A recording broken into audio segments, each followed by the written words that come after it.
All of today's stories are from r/PettyRevenge, so for all of my vindictive friends, come live vicariously through the lives of others with me. This is bound to be satisfying. Revenge on a smoker. My wife and I like to unwind at the end of each day with dinner, a couple of beers, some smokes, and to binge watch some TV. Since the beginning of the month, I have been unwell with a bacterial throat infection, and I haven't been drinking or smoking. Today, my prescribed course of antibiotics finished, and I'm feeling much better. To celebrate, I had a couple of beers, and after 2 weeks of not drinking, 2 beers hit me like a truck. I went to bed early for a nap, but got up before my wife went to bed. She was undoubtedly pissed off with me, but I was surprised at how nice she was being, especially seeing that she was alone all evening while I was sleeping. Anyhow, about 20 minutes after I got up, she went to bed. She had left me the cigarettes and reminded me to lock up the door and put the alarm on before I came to sleep. She's been asleep for an hour or so now, and I went to grab a smoke. Her petty revenge? There is not a lighter or matches to be found anywhere. Not on the table where we smoke, not in the little tub where we keep the smoke, not in the kitchen where we want to light the gas. Even the lighter that was outside on the patio yesterday was gone. She has hidden them all. Nicely played, my love. I mean, at least he appreciates it. That's fun. Honk and drive at pedestrians? I'll just spit on your car. Nothing special with this story. It happened a few years ago when I was 19. Looking back, it might not have been the best thing to do. I don't believe in spitting, but I was young and this happened so fast. Some people deserve this anyways. I was going on a run sometime in the afternoon. The light turned green, and myself and 3 other pedestrians had the clear right-of-way. Walking man and everything. As I'm halfway in the intersection, I notice a car driving aggressively to the crosswalk. I take notice, and shockingly, this lady in her SUV tries to slam on the gas and squeeze in between us pedestrians. She stops abruptly, and I stand in front of her car looking at her.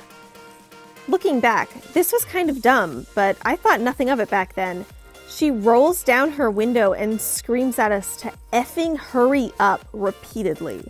I hawked a nice chunk of phlegm and spit and launched it at her windshield. She was in shock. I kept on jogging and moved to the opposite side of the road in case she tried something crazy like running me over. She was yelling at me from the opposite side of the road.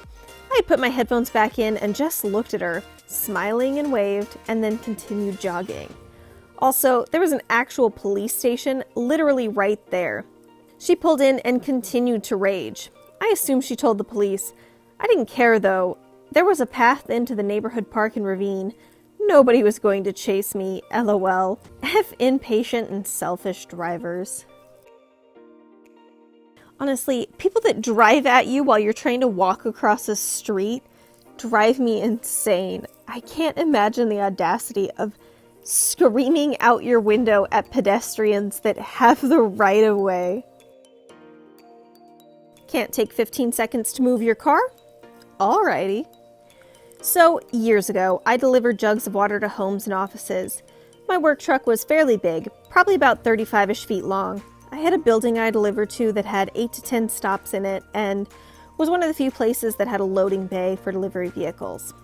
This bay was wide enough for 2 large trucks, side by side, and long enough for my truck to mostly fit, with a bit of the cab sticking out in the alleyway. Not so far as to block traffic. On the other side of the alley was another building, and the dumpsters for said building. These dumpsters were in a position that it could be a little tight to get into the dock, but it was doable.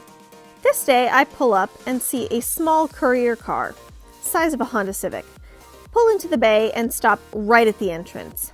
This position is just enough that I can't get the angle I need to be able to nose up to the dumpsters and back into the open spot in the loading bay. If I tried, I'd likely hit the car.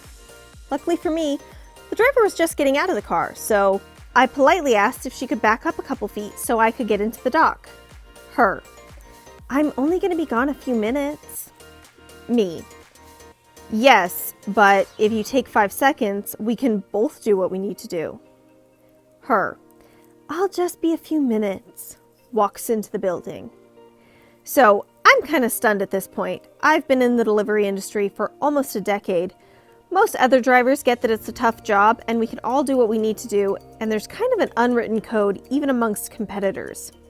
So I think, well, someone hasn't heard of the right of wait. So I maneuver my truck nice and tight to the building so as not to block the alleyway while parking perpendicular to the loading dock entrance and blocking her car in.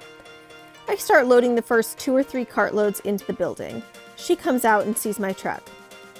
Her, "Well, isn't this cute? You need to move." Me, "I'll only be a few minutes." Her, "I need to go. Move your truck now." By this time, my cart is loaded and I tell her, "It's okay. I'll only be a few minutes," as I walk into the building. Best type of revenge is where you get to repeat someone's exact words back to them. Also, how did this person not see this coming? If you drove a little car in a tight space and someone pulls up in a big truck that can block you in, don't mess with them. Revenge on a guy who had me drive an hour for a date and treated me terribly. As the title says, I drove an hour for a date with a guy I ended up hitting it off with online. We'd been talking for a couple weeks, so I was pretty excited to meet. To make a long story short, we basically ended up just hanging out in his apartment with his roommate. I get there and he ended up being late because he was finishing a workout. I understand things run over, but 30 minutes is a little much. I decided to stay anyway because I still drove an hour. Anyway, fast forward to the date. He ordered food to his apartment and forgot to order me something. His response, "Oh, did you want something?" When I told him it's whatever, I just want to go do something, he says, "But I'm tired," in the most whiny voice ever. Basically, it was just a horrible date all around. I ended up leaving. He texted me the next day telling me he would love to meet again. I never responded. Fast forward to about a week later, I made a catfish account and had him drive 30 minutes to meet up for lunch. I wasn't there when I said I would be, so I kept stalling. "Hey, I had an emergency. I'm running a little late." Later, "Hey, I'm on my way now. Be there in about 20 minutes. Later, "Oh, traffic is terrible. I'm gonna be there ASAP. Eventually, I just stopped answering. He kept texting, asking where I was. Guess who never showed up and made him wait for almost 3 hours? I think I'm mostly surprised that this guy actually thought he was gonna get a second date. After he ordered food to his apartment for one and planned 0 activities. Great date. And those are all of our revenge stories. If you enjoyed this video, make sure to hit that like button. And if you want to hear more Reddit stories, be sure to hit that subscribe button. What are your guys' favorite revenge stories? If you have any good ones, be sure to leave them down in the comments. I'll see you guys next time.